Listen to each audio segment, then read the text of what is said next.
Hello and welcome to the Bearded Mystic Podcast, and I'm your host Rahul N. Singh. Thank you for joining today and for taking out the time to either watch or listen to this podcast episode. Today we will be continuing on with my thoughts on the Bhagavad Gita, and we are currently looking at chapter 4. If you would like to support the Bearded Mystic Podcast, do sign up to the Patreon page. The details are in the show notes and video description below. You get exclusive benefits like guided meditations and conversations with the Bearded Mystic, which is a Patreon exclusive podcast. Also, every Saturday at 11 a.m. Eastern Standard Time, there is a free virtual Zoom meditation class. You can find the details in the show notes and video description below. Let's do a recap. In the last episode, we looked at chapter 4, verses 9 to 12. In that episode, we learned that Sri Krishna instructs us on how we must accept his divine birth and understand its purpose. If we do, then we attain him as the supreme Atma or Brahman when we die, and we will no longer be in the cycle of birth and death. Sri Krishna further explains that those that get over their desires, their fear and anger, and who focus on the Supreme itself are completely purified through knowledge and simple living when they attain the same Brahman, which is Krishna's own divine nature. Whatever approach we take with Sri Krishna, he will reciprocate that completely. The importance of this verse is to highlight that even if people do not want to have liberation, there is still something that they can attain, maybe a more favorable birth or so on. But it will not be Krishna's supreme reality or the understanding of the Gyan of Brahman, and that can only be fulfilled in this transactional reality itself. Within Maya is when we can understand this formless awareness. Today we will be looking at verses 13 to 18. Verse 13, the four varnas were originally created by me as a way of distributing responsibility and material empowerment throughout the social body. Each person is suited for a specific occupation according to their energetic state and inherent abilities. Even though I originally created this system, I am not directly involved in the details of its working. We're going to look at the whole verse together. And obviously Sri Krishna is explaining the varna system, or also known as the caste system. And he explains how it was about distributing responsibility, like through job groups, like we do at work. And it was through a social system. It was just to group up jobs, and that was it. The main thing was whatever someone's talents are, they should follow that route, and that is by following your own nature. If you love numbers, then you become a mathematician, or you become an accountant. If you love law, you end up being a lawyer. That is your inherent nature. If you want to be a writer, you be a writer. A podcaster, be a podcaster. You just follow whatever is in your inherent nature. Nothing more than that. According to your state of mind, your state of being, that's what you do. Despite this being created for the benefit of everyone, it has become a system of oppression, because what's happened is we say that if you're born in this family, this is what you are. This was not the intention behind creating this system. It was always meant to be individual, not based on just a family. That has become an evolution of the system, but it has to further evolve. So today we need to ensure that this system is evolving, because the details of its working depends on us, not Krishna. Sri Krishna has nothing to do with how it is working today. He only created the system. Remember, he created the system in whatever form he was before, not necessarily as Sri Krishna right now in the Mahabharata. We need to ensure that the varna system or the caste system is not being utilized to oppress others, to put people down, to put down other people's rights. No. If we're still doing this, then that means that we have not understood the sameness that we all have, this Atma, this Brahman. And therefore, each individual is special. Now, each individual has their own talents, and this system should support that. And no system in this world right now has this in mind. Basically, everyone wants you to get probably a 9-to-5 job, or go through the school system, or in terms of work, you must have a business. We're told on how to live our lives. So there is still a system. Is this the best system? No. Is it the system that Sri Krishna intended? No. We have to ensure that when we guide our children going forward, that we tell them to go according to what their nature is and support them in their dreams. If a particular job is not paying well, then we need to make sure that that job is paid well. For example, if someone is an artist, that we support artists, that they should have a minimum wage or a minimum income, that the government should support them, and if they need to put checks and balances in place, do so. But the thing is, nobody should be taken away from their inherent talent, because the moment they do this, then people will have anxiety, and not only just anxiety, they will have stress and depression. So why should we have a system that exacerbates this? In fact, we should look at a system that will solve these issues. That is the most important thing. Today, as the caste system stands, it is obsolete and no longer is important. Anyone still following it is doing so out of ignorance. If you still think you're a Brahmin or a Kshatriya or whatever caste there is, it's due to ignorance. It has no purpose today. For example, a Brahmin is now able to be a CEO of a company. If they really care about tradition like they claim to be, then why not just have an ashram and study the scriptures? That should be your job. That is your caste. But no, now the Brahmin wants to be a businessman. So if that's the case, then that means the title of a Brahmin or the grouping of a Brahmin has no meaning. Therefore, let's get rid of this. Yeah, we don't need this. It's all due to ignorance. It has no purpose today.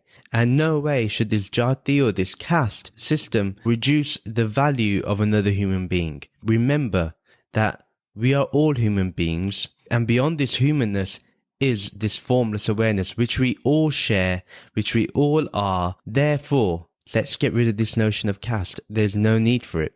There's no need for this division. If Brahman is indivisible, then so are you. So is this formless awareness, which is your essential nature. If you have attained the supreme Atma, what can be your caste? What caste do you hold? What is true to you? If you are beyond change, beyond birth and death, then what is your caste? So I think today we don't need this. If we do not evolve the teachings to today's times, it will not stand strong. We will find that this dharma will lose its value. And that is something we need to avoid from happening. So let's continue on with the evolution. If we are to maintain this caste system, then let's bring it to its original form, which was to ensure that each and every person has the ability to do the job they need to do according to their inherent talents and abilities. Instead of condemning others as lazy or whatever, maybe they're lazy because we're not utilizing their talents. And this is how we need to see it. That is the difference. If we can't abolish the caste system, let's revitalize it into something that is not about dividing people, but enhancing human life, enhancing the standard of living here on this planet Earth. So the context of this whole verse really is Sri Krishna gives details about the varna system and why it was created. However, Krishna has left this to humans to deal with the details. Therefore, we need to either ask the question whether there's a need for the caste system today, or whether we need to reevaluate its purpose. Verse 14, my karma, action within material nature, does not bind me in any way, because I am not attached to the results of what I do. Therefore, anyone who acts in the same way that I do will no longer be bound by the stringent rules of karma. So we're going to break this down. Very important verse, and a verse that we need to really understand. My karma, action within material nature, does not bind me in any way, because I am not attached to the results of what I do. So Krishna here is establishing that even though he commits to action within this world, it does not bind to him. Yeah, he's not attached to the results. Therefore, those actions have no impact on him. Why? Because he is not seeing himself as a body and mind. He is seeing himself as the supreme Atma. Therefore, if we adopt the same level of thinking, no results of actions will have its impact upon us, and they will not bind us either. And remember, he's talking about his action within material nature, not necessarily just actions on a spiritual level. Because he isn't attached to the results of these actions, karma yoga is something that he is practicing to the best of his ability and showing us that we can do the same. Therefore, people who are attached to the results of what they do, they will be bound to the results of their actions. We understand that if we are constantly thinking about the outcome, therefore the outcome and the results, we're going to have the negative impacts of that. Then he further on says in this verse that therefore anyone who acts in the same way that I do will no longer be bound by the stringent rules of karma. We all have the capability to act in the same way, be in the same way, and it's important for us to read between the lines that Krishna is saying we are the same. We have the same abilities because we are all this supreme Atma. We are all this supreme Brahman, this ultimate reality that's constantly there in the background as the witness consciousness, this formless awareness. We have to bring this to the forefront as much as possible in times of meditation. This is important because the more we do that, the more we associate ourselves with the formless awareness, with Brahman, and less as the body and mind complex.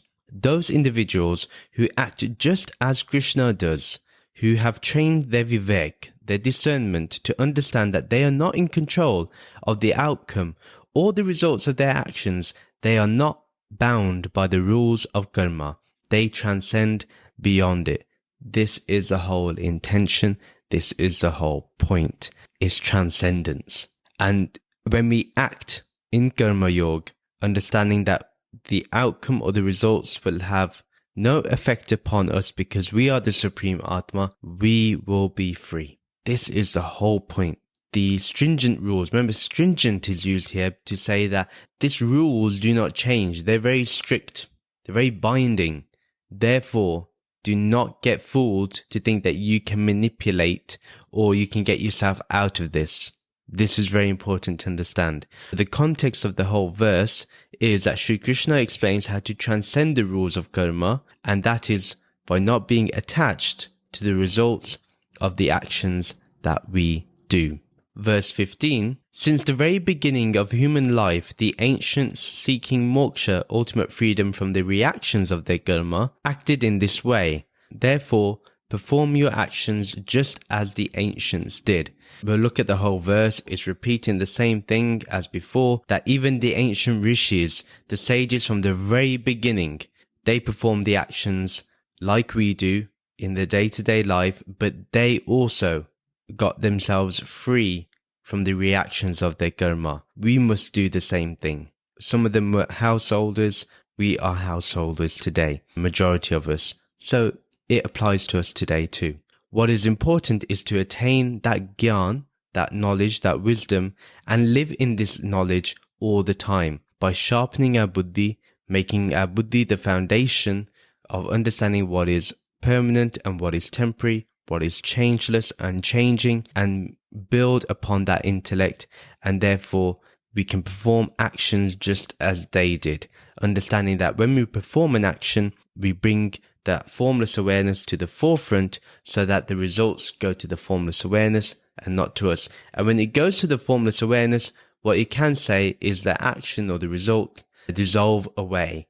Those who want moksha or mukti must perform actions just like Sri Krishna explained in the previous verse.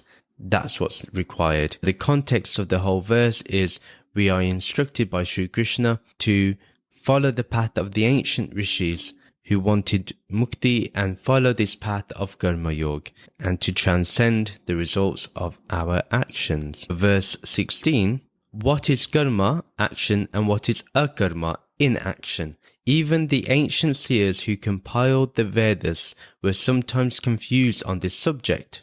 So, now I will explain karma to you so that you achieve moksha or freedom from the negative reactions to all your actions.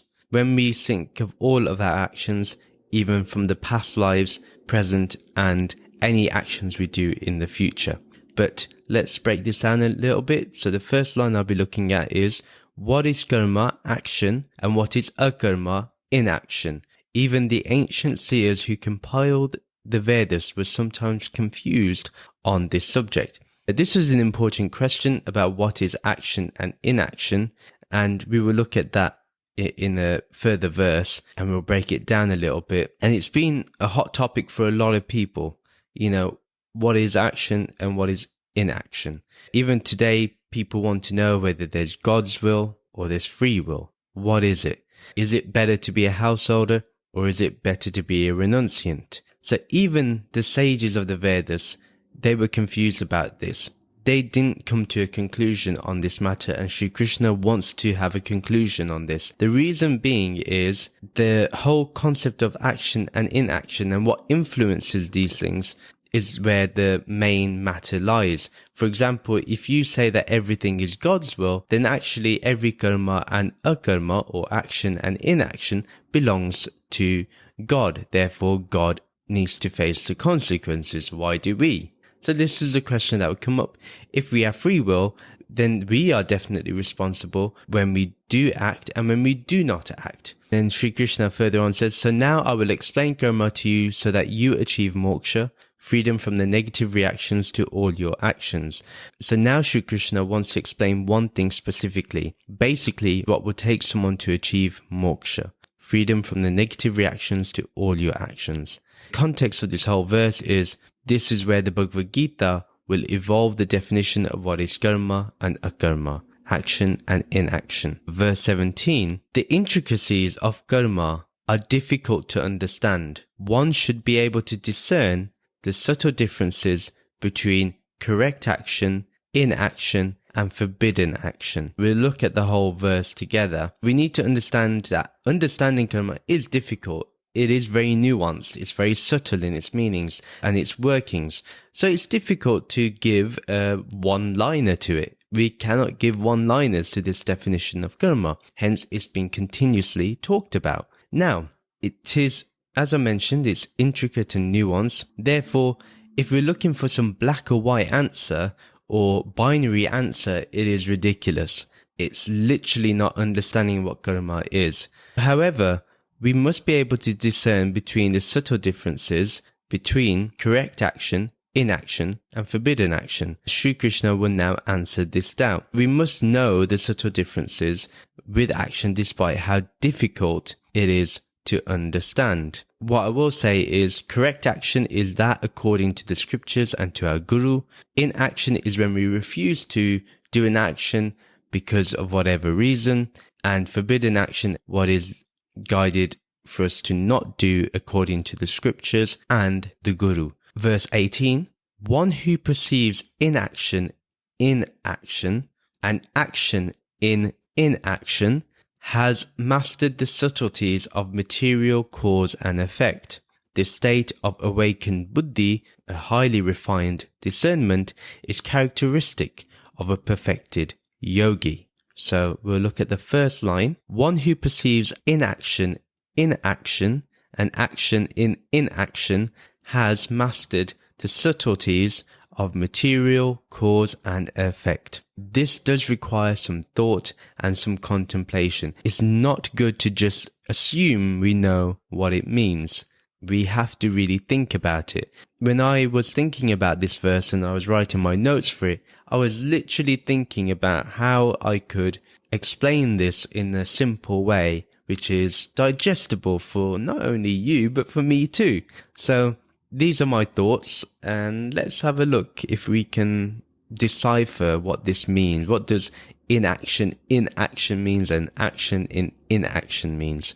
For example, within someone performing actions on the transactional or relative level, we need to understand that the Supreme Atma is there within and that is always still. So inaction does not do any action. Therefore, it's always that witness consciousness. Now, the appearance may be from a reflection that there is someone performing actions, but within there is no doership. So the aspect or agent of doership is gone.